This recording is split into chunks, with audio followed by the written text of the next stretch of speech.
Greetings and welcome. Hello. How's everybody doing today?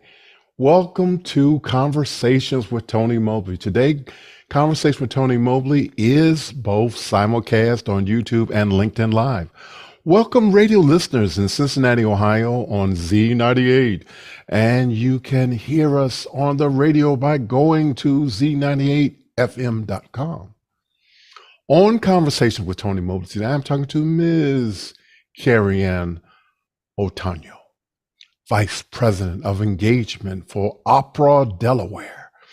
This is episode 94 of Conversations with Tony Mobley.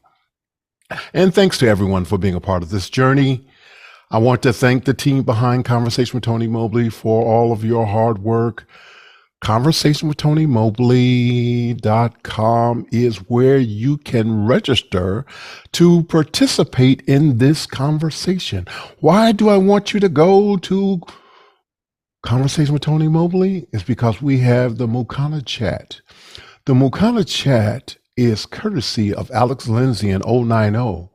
There, you have the opportunity to put in your questions. And not only do you have the opportunity to put in your questions can be voted up and down. That's right. If you go to the website, conversationwithTonyMobley.com, you can register, participate in this conversation by being able to put in your questions, and those questions can be voted up and down. And if you choose not to do that, that's okay. We will have someone on YouTube who will see your questions in YouTube, and there you can also ask your questions.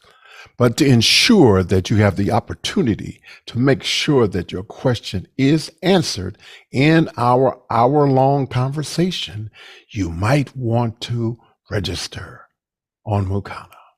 And now we are here to speak with Ms. I probably should say Mrs., but we're going to say Ms. Kerriann Otaño. And the first question is, who is Kerriann Otaño? That is a great question. And first of all, Tony, I just want to commend you on your great recording voice, your great speaking voice. The energy, Well, thank you. Oh, it's just lovely. Oh, I would love for you to read me a book. I'm Kerriann Otaño. I am a former opera singer. The way I like to describe myself as a former opera singer, an eternal opera hype girl. So I sang opera professionally for 10 years. It changed my life. It wasn't something I grew up with, but it was something that was brought into my life when I was in high school and transformed it. And now it's something that I try to share with new audiences. I loved being an opera singer so much, but even more than that, I loved sharing opera with new people. I love demystifying opera and helping people feel at home in the opera house and in the arts, because opera and art is for everyone. We are going to talk more about demystifying. Yes, absolutely. We have a question from Clark Lopez Waterman, our mutual friend. Our mutual friend. Yes, and I don't see the question. I know the question is from him, but I don't see it. I'll tell you what, I can see it. When you go out to the communities in Wilmington, what do you need them to know about opera? Tlaloc, what a fantastic question. Honestly, the answer is very little. I need you to know very little before you experience opera. I need you to be curious. I need you to be open. I need you to know that it's our job to make this work for you. It's our job to make the story make sense for you. So when we go out into the community, I like to ask a lot of questions. I like to ask people, what's your hesitation with opera? What are you apprehensive about? Have you ever seen an opera before? And I will tell you all the time, people will say to me, well, I've never seen an opera, but I've seen Phantom of the Opera, or I've seen Les Mis, or I really like Andrea Bocelli. And listen to me, people, when I say that all of these things are opera adjacent. Okay, all of these things are a gateway into this art form that I love so much. I love that that you have those connections. I love that you love Phantom. I love that you love Andrea Bocelli. It's just 1-2 clicks away from a fully staged operatic performance. And that is a gateway in. There are a lot of opera folks who think that we have to protect this art form in a way. And I think we need to expand it. I think we need to welcome people into this. I think we need to collaborate more. So my favorite thing to do is to go out into the community, find out where people are at with their experience with opera, with the fine arts, with the classic arts, or with contemporary opera, and find out how I can make you just come a little bit closer. Just give it a try. Just dip your toe in the water, because once you see what my friends can do, you're going to love opera as much as I do. So I want to ask you, I had an occasion today to share. I always get this question: Who's on with you? Who's on with you tonight? Who's on with you tonight? And when I told the person that I was talking to who was on with me, and they sort of went into this, conversation that, oh, well, that's not something for me. That's not something that would interest me. That is not something that would interest. That's something that would only interest my racial group and not everybody. Mm-hmm. And so I was excited because I kind of know where you're coming from. So I just wanted to have you speak to that. Yeah. So opera is not something that I grew up with. I really thought I was going to be like a Broadway baby musical theater performer. It was not that for me. But someone had to take my hand and introduce me to opera, because I, like so many people, had that same idea. Opera is not for me. That opera does not have a space for me. Someone took my hand and showed me this path, and now that's what I want to do for all of you. I want to show you how you belong in opera. And when I talk about diversity in opera audiences, I'm talking about racial diversity, age diversity. I'm talking about socioeconomic diversity. I'm talking about experience in the fine arts diversity. I'm talking about people from all different walks of life experiencing this together. The point of opera, the point of art, is for us to have conversation. The point of opera is not for us to sing it into an empty hall for no one. The point is for you as an audience member to react. And so that reaction has to come from a diverse group of people representing our community. What we have been able to do here at Opera Delaware is kind of like blow the doors off the opera house by going out into the community and engaging with people where they are. We meet people on our pop-up opera truck, we perform in the community, and we like demystify opera. People will say to me, I don't know what I'm supposed to wear to the opera. I'll tell you right now, Tony. You're supposed to wear whatever makes you feel cool to the opera.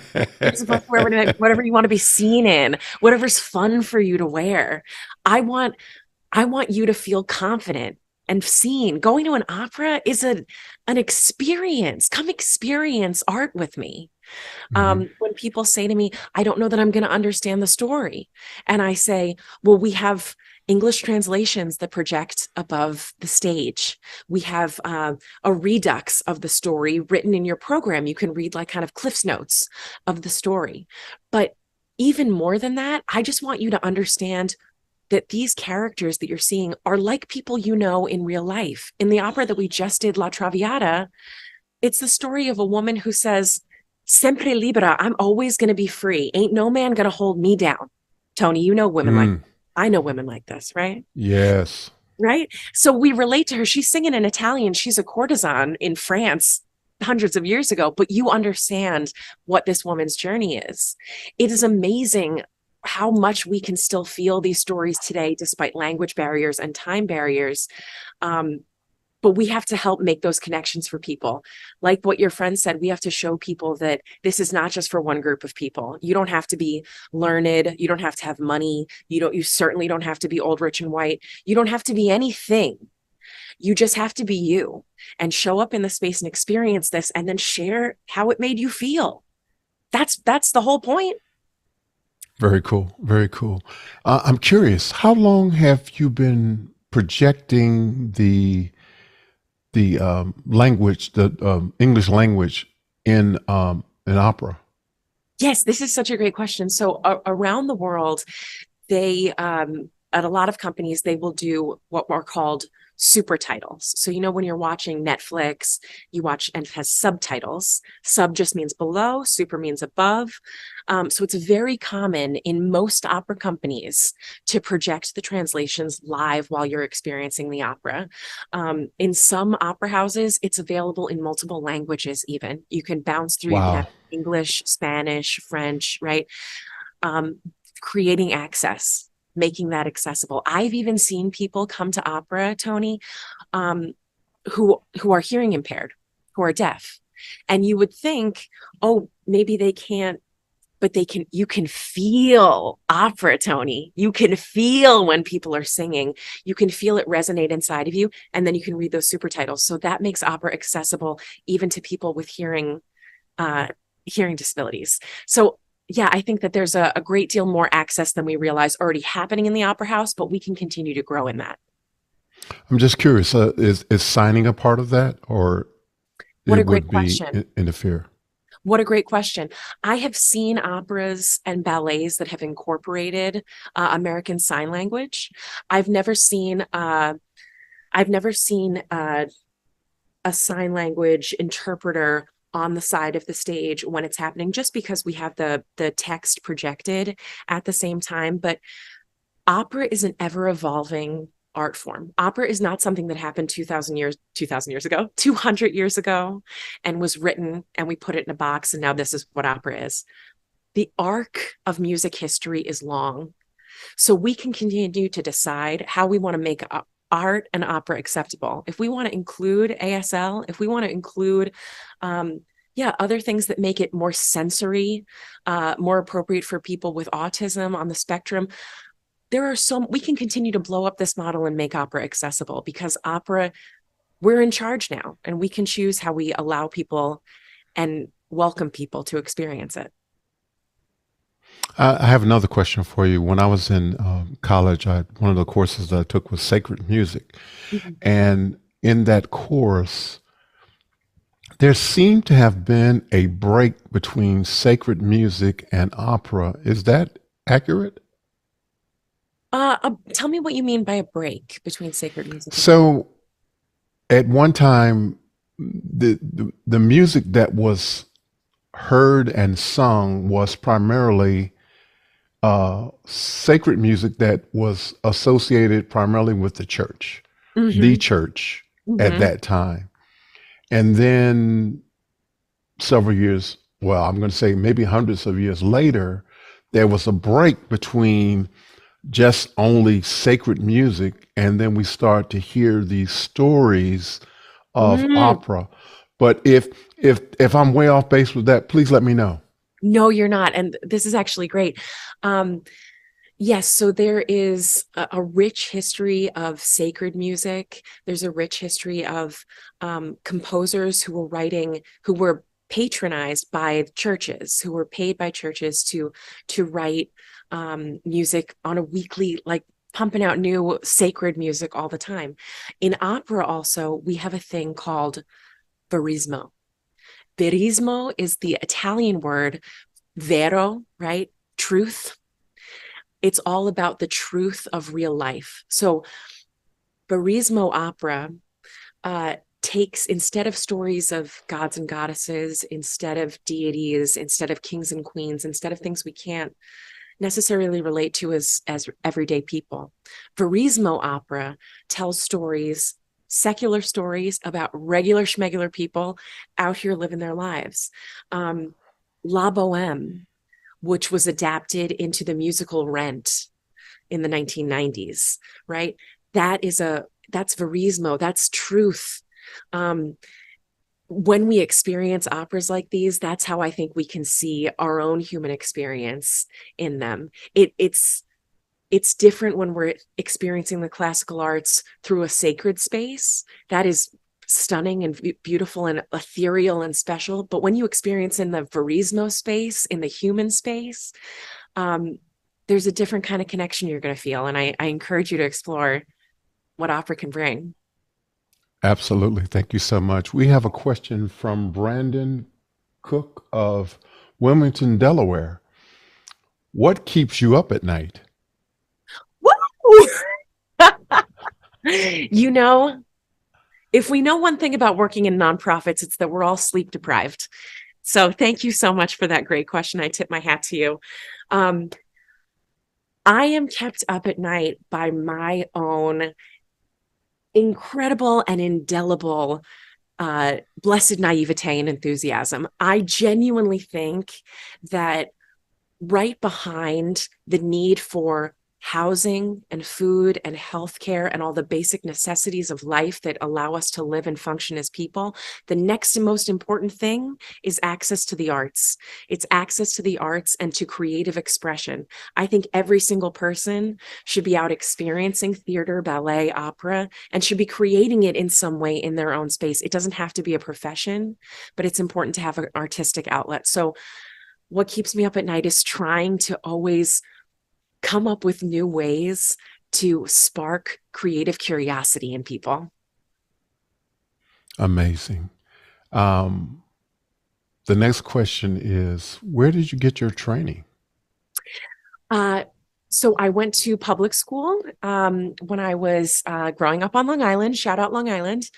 Um, and then when I finished high school, I was going to go to Indiana University in Bloomington, Indiana, which is one of the best schools of music in the country. But I'll be honest, I felt like as a kid from Long Island who'd only been doing opera for a couple of years, I thought, you know, small fish, big pond, I'm not ready. And fortunately for me, my local Rotary Club, shout out to my local Rotary Club on Long Island, got me placed in Milan, Italy, to do a study abroad, a year-long foreign exchange program in Milan and study at the Conservatory of Music. And it really changed my life. It really gave me such a confidence and an enthusiasm seeing the way that Italian culture wraps around the arts. I want to bring more of that here in America and make it more of a priority. But I started my training at the Giuseppe Verdi Conservatory in Milan. I went to Indiana University for my undergrad and Mannes, the New School for Music in New York City for my master's degree before I started doing young artist training programs throughout the country. The biggest one that I did was at Washington National Opera at the Kennedy Center. I was a K. Fritz Young artist there and got to perform for justices, and Ruth Bader Ginsburg was in the audience one night. My dad walked up to her and said, "Thank you for coming to see my daughter's play.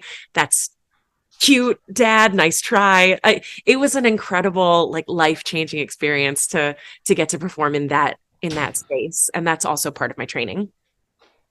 I just want to say that everything you just said sounds as if your worldview was exploded in terms of going from Long Island and then going to Italy and then going to Indiana University and then performing in Washington D.C. It just sounds like there was an explosion of experiences that certainly have shaped who you are. Can you Absolutely. speak a little bit about that? Absolutely. I think that it's such an incredible gift to get to be an artist. I'll share with you why I stopped singing professionally, but first I want to tell you why I loved singing professionally. You bounce around from city to city. You get to experience the culture of these different cities for short periods of time, maybe 4 weeks, maybe 6 weeks, maybe as long as a couple of years when I was living in DC or San Jose in California. And you get to really kind of fall in love with different parts of the country.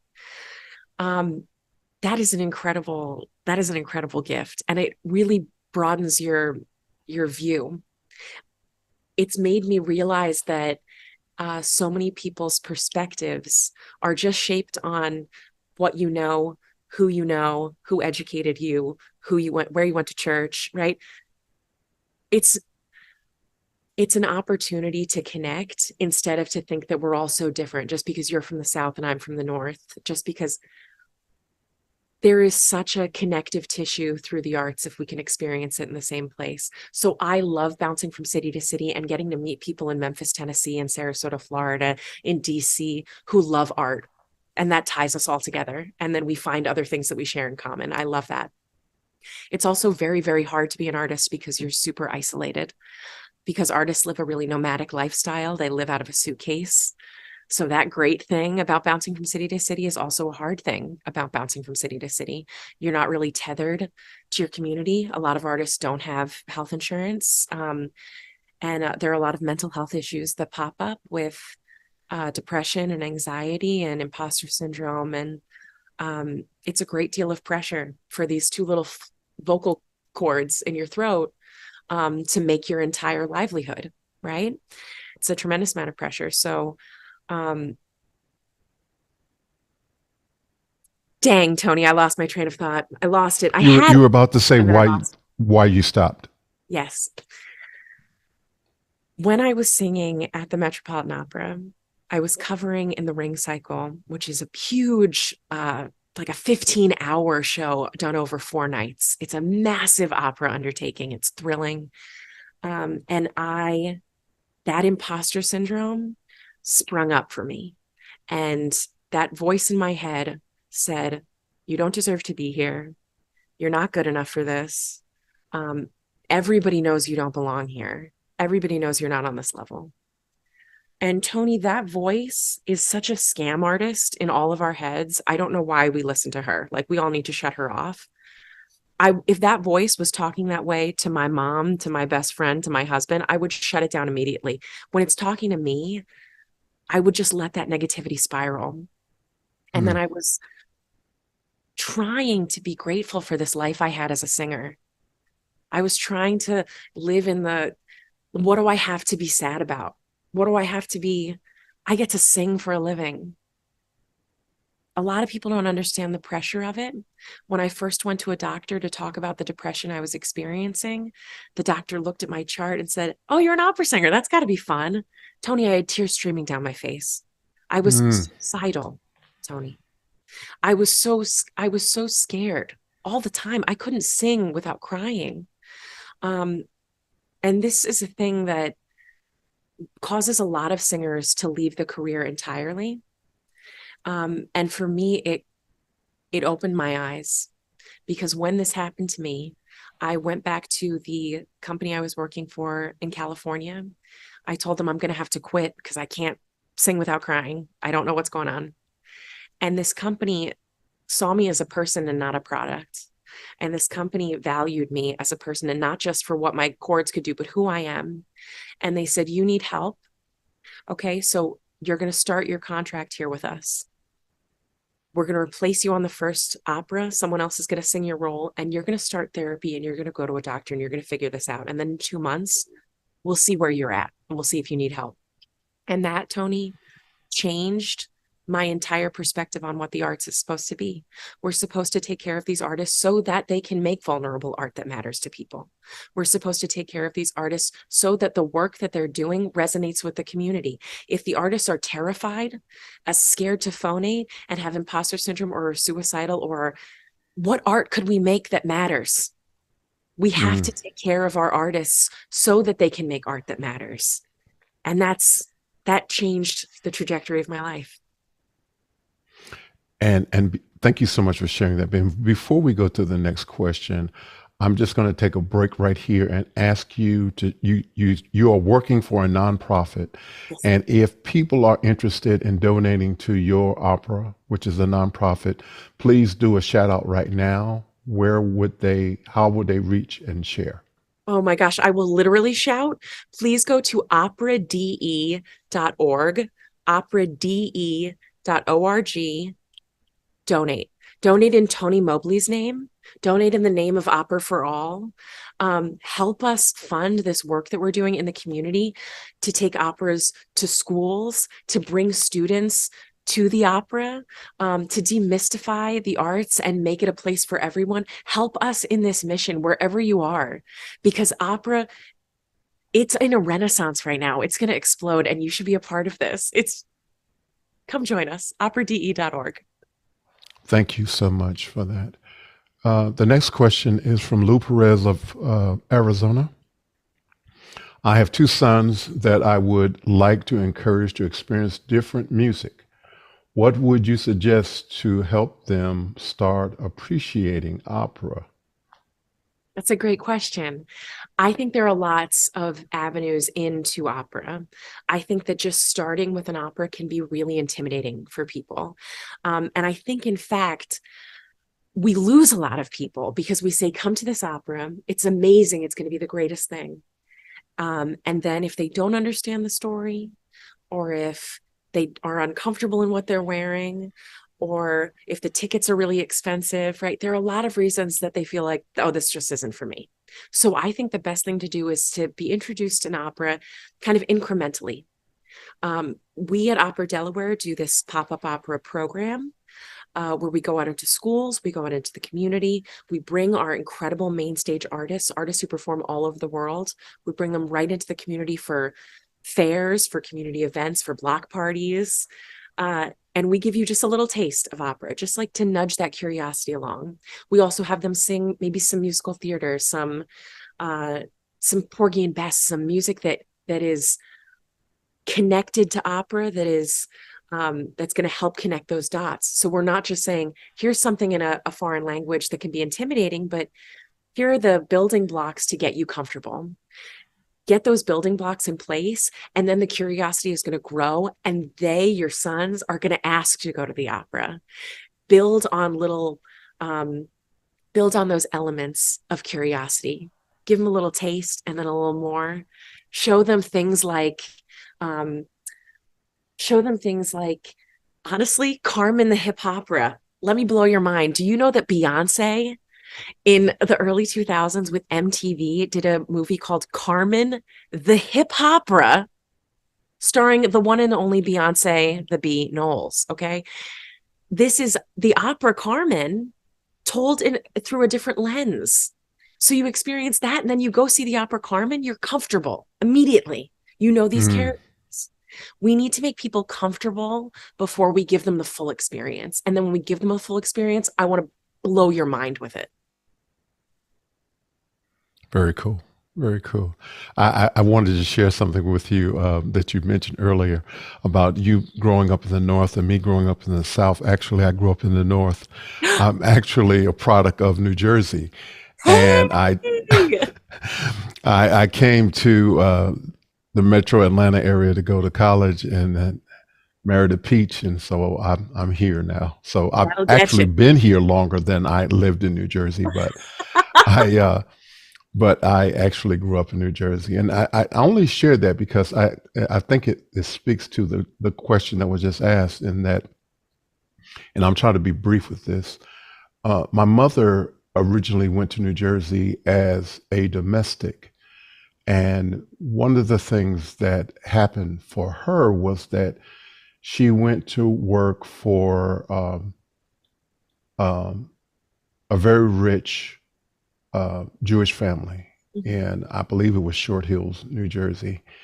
And one of the things that they did for her is, as she was caring for the entire family, the children included, one of the things that she got to witness, and one of the things that they shared with her, was that it was important to have exposure to a multifaceted life, and that it's important to learn as much about different things as you could. And so she made the decision that for us, and there are 7 of us, I have 6 other siblings, and she made the decision that she would take us to New York. We get on the train, or we drive over, and we would go to Radio City Music Hall, or we would go to museums, libraries, concerts. There wasn't any limitation or cultural impediment to the things that we experienced.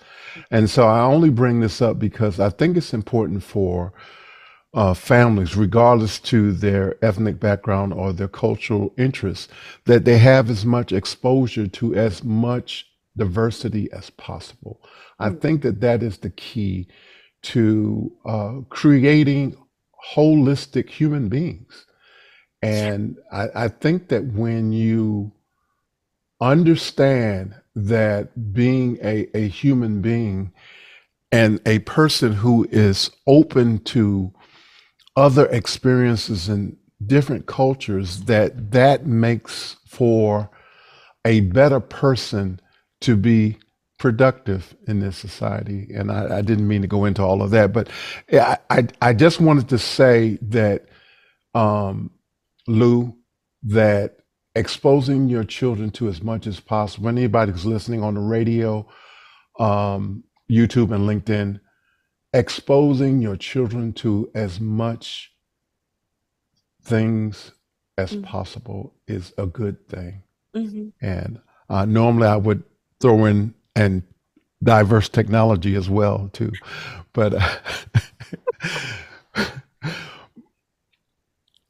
the next question is Clalac Lopez Waterman. When you were a child or even a teenager, how did you fall in love with opera, or did you? Yeah, I love this. So when I was a kid, I sang everywhere. I don't know if you noticed, Tony, but I am, the people on the radio can't tell. I'm in a hot pink blazer right now. I've always liked to be the center of attention. I'm sure you can tell. Okay. So I did a lot of musical theater. I did a lot of class clown stuff, a lot of shtick. I had a ton of energy. And my teachers, they saw me and they put me in theater. There was theater and performing arts in my schools. There wasn't anything about opera. When I was in high school, I was singing in a musical. I was belting my face off because I thought I was going to be a musical theater Broadway belter, which is a different style of singing than the way that we sing in classical music. Um, but I would sing this really belty, brassy style. And then when the chorus would come in, I would switch and sing the soprano one part, the highest part, because I had a range. Um, and this little sweet old lady came walking up to me after the show and she said, "Honey, we have to teach you about opera." And this woman, God bless her, rest in peace, my angel, Lucille, ended up being my voice teacher. She had been herself an accomplished opera singer and teacher. And she is the person who took my hand and showed me that I had a space in this world, that my voice made sense in opera, that all the things about my voice that I was tweaking to try to make it make sense in musical theater or make it work or make it blend in other places, it was an asset in opera. And Hmm. so I think that that's what we all need. I think we all need um, like an opera best friend, like a ballet mentor. We all need someone to open the doors to these art forms that seem really highbrow and elitist, to show us like, no, this is for you too. You belong here too. Without that, it's just going to keep getting smaller and smaller, the people that we're playing for and the people who are making the art. We need more of that kind of advocacy. So she changed my life when I was in high school, gave me CDs, took me to see operas at the Met, took my family to go see operas at the Met. Um, and yeah, she was a huge advocate and a huge part of my success. So we all need mentorship like that as well. Absolutely. Okay. We have a question from Zachary Sorensen of Queensland, Australia. How has the AV world, audiovisual world, enhanced opera? Mm. This is such a great question because one of my favorite things about opera is that opera singers sing typically without microphones. So in traditional opera, and in the majority of operas that are produced, we do not have body mics. We don't have any of those like Madonna, Britney Spears mics. You know what I'm talking about? We Hmm. don't. It's all just the power of projection, the human voice over an orchestra in a theater that sits, 1,000 people. The skill, the training, the passion, the energy that takes is, I think, thrilling. The AV world has a role to play in this, and we specifically saw it during COVID. Um, Opera is a live art form traditionally, but we couldn't gather, we couldn't perform live. And so we still needed to find ways to innovate and to be able to connect with our audience and to be able to tell these stories, and honestly, to be able to keep artists employed. Because when artists are unemployed and find different jobs, we lose the culture that we need in our communities. We need art, we need artists. So the AV world came in and played a huge role in allowing us to take opera and translate it into the digital space. So there were a lot of Zoom operas. There were a lot of digital operas with CGI. There are operas now where the sets are being designed by AI and then tweaked by human design. I mean, there is so much AI and tech that we are leaning on. And so we're getting more technologically advanced. I will say that here in the OperaDelaware studios, one of the things that we learned during COVID was we need to have understudies. We need to have covers. We need to have people who are available, who know the role in case somebody gets sick, right? We need to put an understudy on. But having this incredible technology that we installed enables us, because we have CCTV, to stream our rehearsals so that people can watch from anywhere in the country and can learn their role. So if we need someone to fly in and sing a role, they can have been watching it from home. Wow. Use tech like that can really open up what we're able to accomplish and how we're able to reach people with opera. I will give you another example of how this has been helpful. Using that same technology, that CCTV, we invite people to come into the OperaDelaware studios and to observe rehearsal. They can be in the room where the opera is happening, where the rehearsal is happening. They have to be silent, right? Because rehearsal is going on and we take it seriously, we work hard. But people are curious. So there's another area where they can join. They can watch on CCTV and they can ask questions to me and my boss. The artist can come up and engage with them.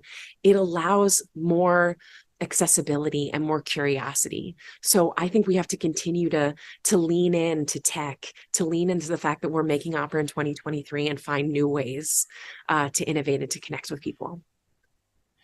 I'm curious, have you considered allowing schools to be able to watch you on CCTV? Tony, I've considered everything. What keeps me up at night? Do you remember that question we got earlier? It's all of this. It's me thinking about all of this. Yes, I think, we can offer things to schools. We can offer them tickets to operas.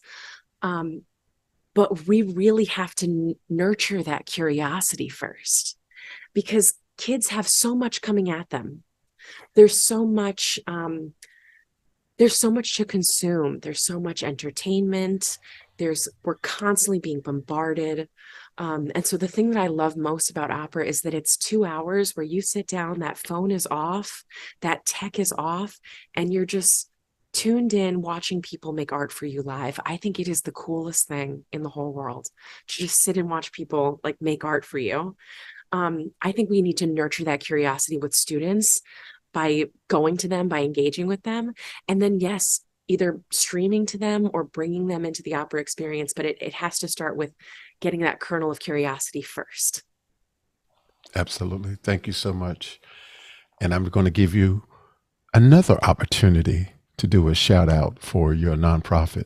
And you might be asking, why is he doing this? Why is he doing this? Because we're on the radio and we're on LinkedIn Live. And so somebody who may have just joined us may not have heard your initial one. So we want to give you another opportunity. Absolutely. So first of all, I just want to give a quick shout out to my dad, who just wrote a very cute comment, a very cute question in the chat. Hi, Dad. If you want to support OperaDelaware, if you want to learn more about OperaDelaware, operade.org. You can also follow OperaDelaware on TikTok, on Instagram, and on Facebook. Look up Opera Delaware or Opera DE. You can learn more about our season, how to donate, and how to support us at operade.org. Thank you. And hello, Dad, and thank you so much for watching. We have a question. We have a question from Clark Lopez Waterman. Tell me a story. Tell me a story about the barriers dropping in your wonderful work at Opera Delaware. Mm. The barriers. There are the barriers that I anticipated, and then there are the barriers that I've encountered. The barriers that I anticipated were that I was going to be combating this image that people have in their head that opera is not for them. That's a huge barrier when you tell people, oh, I work for the opera, and they go, ooh. The reality is that when I tell people, when I would tell people I'm an opera singer, it always sparked curiosity. And then you nurture that curiosity. So that first barrier that I was anticipating that people would just bristle and say, like, oh, I don't want to learn anything more about that. I find that if I approach them with kind of like joyful enthusiasm, that barrier kind of knocks down. People are curious and they want to know what you're passionate and excited about in this world. And I love to just share that. I will say the biggest barrier is resources. The biggest barrier is resources. It's we're a small nonprofit.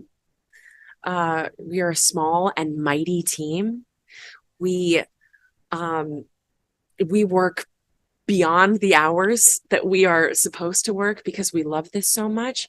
But by building up a volunteer core in our community, by leaning on people on our board and in the community who want to advocate for us, that is a barrier that we can knock down together. If it's not me trying to go out and hype up opera for the world, but it's me planting those seeds for you, and then you, Tony, go and tell people like, hey, actually opera's like more, it's cooler than I thought it was, like you come and try it and then you become an advocate. That's how we knock down those barriers. It can't just be one person's voice. It has to be all of our voices saying, you know what? Let me give it a try. Let me give ballet a try. Let me give Shakespeare a try. Let me be curious about arts in my community. Very cool. We have a question from Josh Kaufman of Pennsylvania. What is unique about the expression of opera as an experience? What might a writer decide to shift to or include in this genre? This is a great question because there are a lot of amazing new operas being written today. Opera, I think, opera is a lens of what mattered in the time period that it was written. That's what it is for really all art. The art that survives is a reflection of what mattered in the time period that it was written in. So right now, today, we have operas that are written about immigration, about police brutality, about the death penalty, about being trans. Opera exists for us to process and experience larger than life emotions and also truly human vulnerable experiences. That's why it exists. It exists also, yes, for us to see the incredible talent that exists, both from the writer's perspective, from the storytellers, and the way that artists are singing it. But really, it's come into this space and experience a human story. Connect with your fellow people, connect with your community, and experience the story together. So I would say if you think that you're curious about writing opera, get out there and see a bunch of operas. Get out there and meet a bunch of opera singers because we love to collab. There's a lot of, what does my boss say? After every plague is a renaissance. And he said this about the COVID, the epidemic, that the pandemic, that after every time that we are kind of cloistered and sequestered, there is a renaissance, there's a boom. So find that collaboration in your community. Who's to say that mariachi and opera don't go together? They do. Hip hop and opera, they go together. Ballet and opera go together. There's so much opportunity for collaboration with the arts. You decide as a writer the stories that need to be told. So find a nook of creatives and try something new. Okay, we have a question from Kyle Hammond of Chicago. Are there varieties of opera that are more accessible or cheaper to produce, similar to local improv as to Broadway? Yes, great question. So, I would say lean in to your local opera companies. There is an idea kind of nationally that if you're going to experience opera, that you have to go to one of these major cities, right? That you have to go to the Metropolitan Opera. It is an experience to go to the Metropolitan Opera. It is an experience to go to the Kennedy Center. Okay. Opera is more affordable and accessible and approachable, I think, in smaller venues. At Opera Delaware, we perform for about 900 people a night when we perform at the Grand Opera House. We perform here at the Opera Delaware Studios for about 100 people when we do our recital series or our workshops. So that's for smaller audiences. It's a lower ticket price. And again, it is a chance for your experience to really matter. You're not just one of 3,000 people, you're one of 100 people. And so I want to know how you feel. That's really important to me. And I think it's really important for opera to flourish, for you as audience members to get to participate. So for us, we have pop-up opera. Those are usually free, or those are supported or sponsored by local companies or organizations or funded in some way. Pop-up opera is a great way to experience it. A lot of companies will do some variation of that. We also do pre-performance talks, so you can, again, just learn a little bit more, nurture your curiosity. You don't have to go and spend $300 and fly across the country. You can probably go to the opera company that's an hour away from you or right nearby and see an opera for 30, $40 and have a mind-blowing experience, to be honest with you. So check local, look local. This might be from your dad. Hi, Dad. And you can, I see the name. It looks like Gilbert. That's my guy. That's my guy. All right. All right. Gilbert Otaño. Thank you so much, sir. Let me say first, thank you so much for sharing your daughter with us tonight. And I would be amiss if I did not say to her husband, I don't know your name, but thank you so much for sharing your wife with us tonight as well. Mr. Otaño says, amazing lady with great drive to improve the viewing people's opera experience. So proud. Thank you, Dad, so much for sharing that. Thank you, Dad. He makes me so proud. I want to share a little bit about my dad. I want to just hype up my dad a little bit. So my parents are tremendous people in their community. They were tremendously supportive of me and my brothers in everything that we did. Opera was not something that my dad or my mom really knew that they were into, but they were curious with me and they supported me. And I cannot tell you how much that impacted my life. But throughout my career, my dad has experienced a lot of opera firsts by coming to support me. And sometimes my dad does the wrong thing in opera spaces. Okay. And for some people, that might make them say, oh, I clapped at the wrong time. I laughed at the wrong time. I wore the wrong thing. I don't want to come back. This isn't a space for me. When I did my recital in college, when you're performing recitals, classical recitals, you do sets of maybe like 4 or 5 songs. Nobody claps in between the 4 or 5 songs. Very serious, very somber. Okay. Did I tell my sweet dad that from Long Island? You know I didn't, Tony. So I finished the first song. I'm nervous. I'm in front of all of my colleagues and my teachers.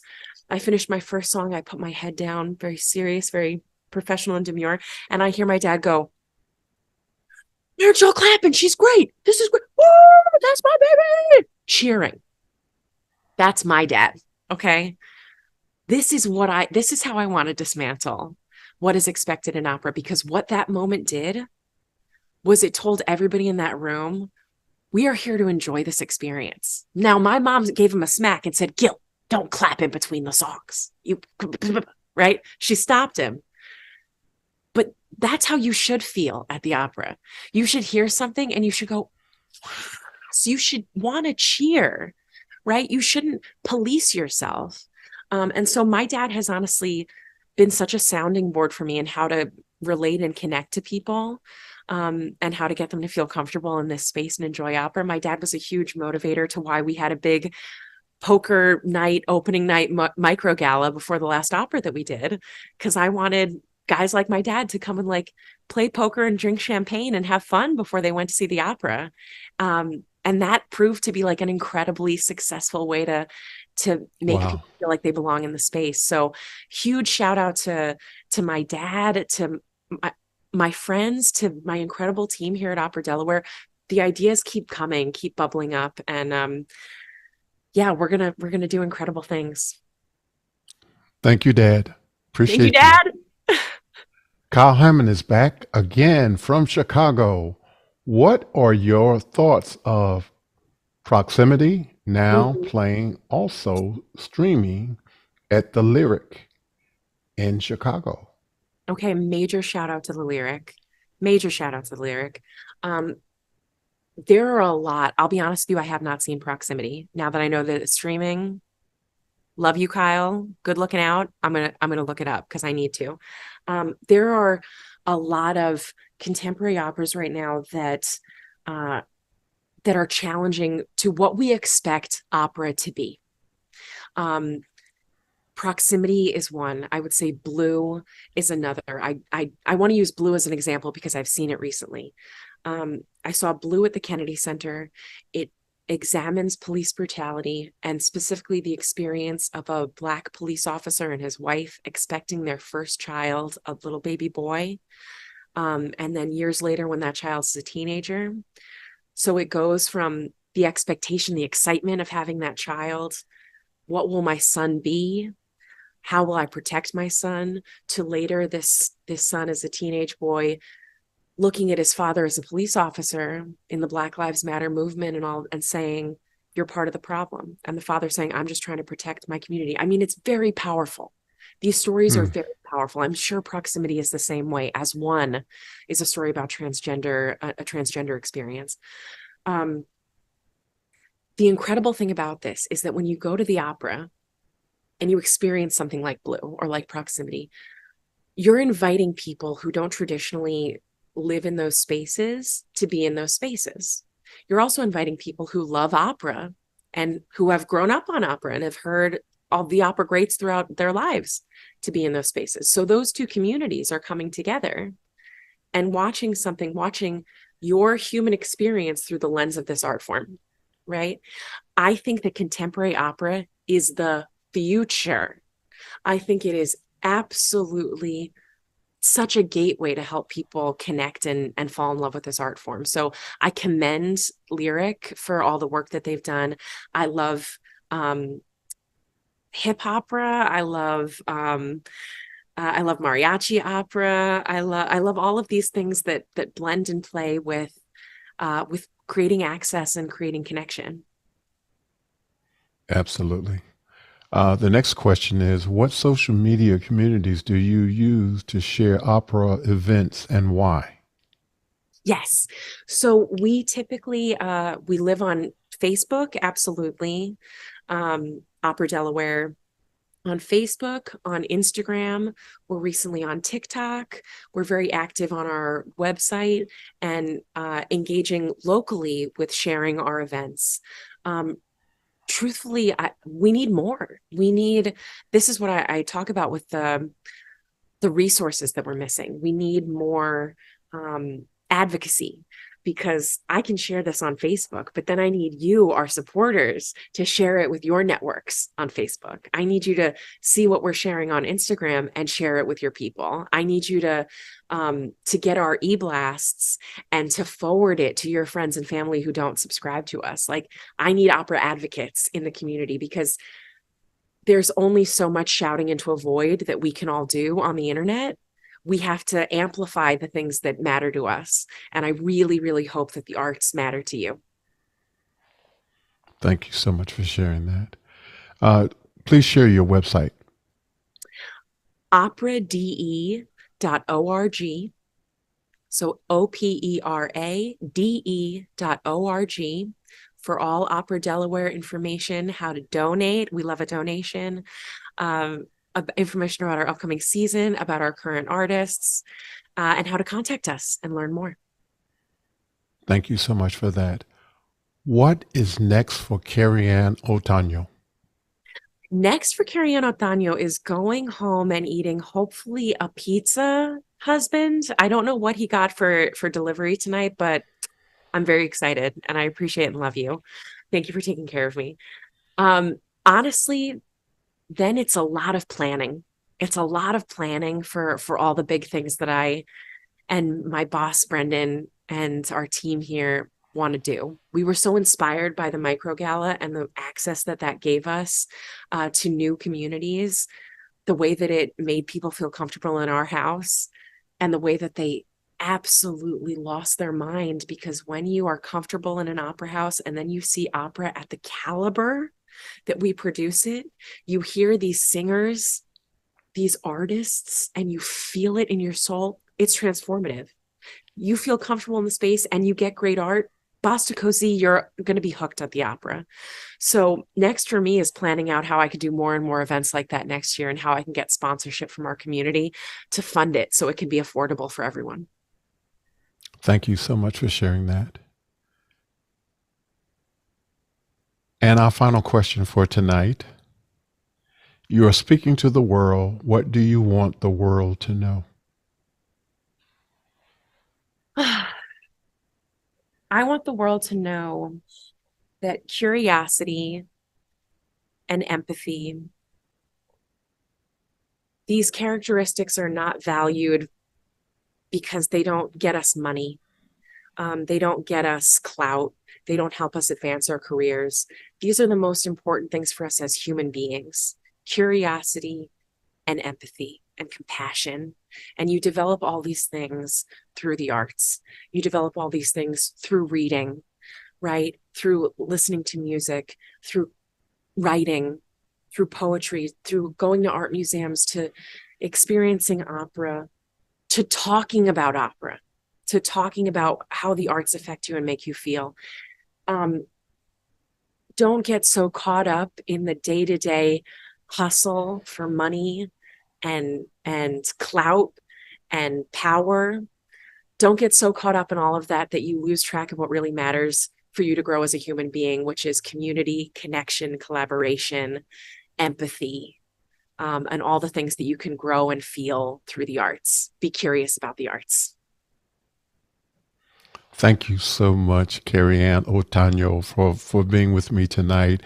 I really appreciate you being here, and I hope and pray that the audience that is listening on YouTube, LinkedIn Live, and as well as on Z98.1fm.com glean so much from your sharing of the importance of, I'm just going to say, diversity in opera.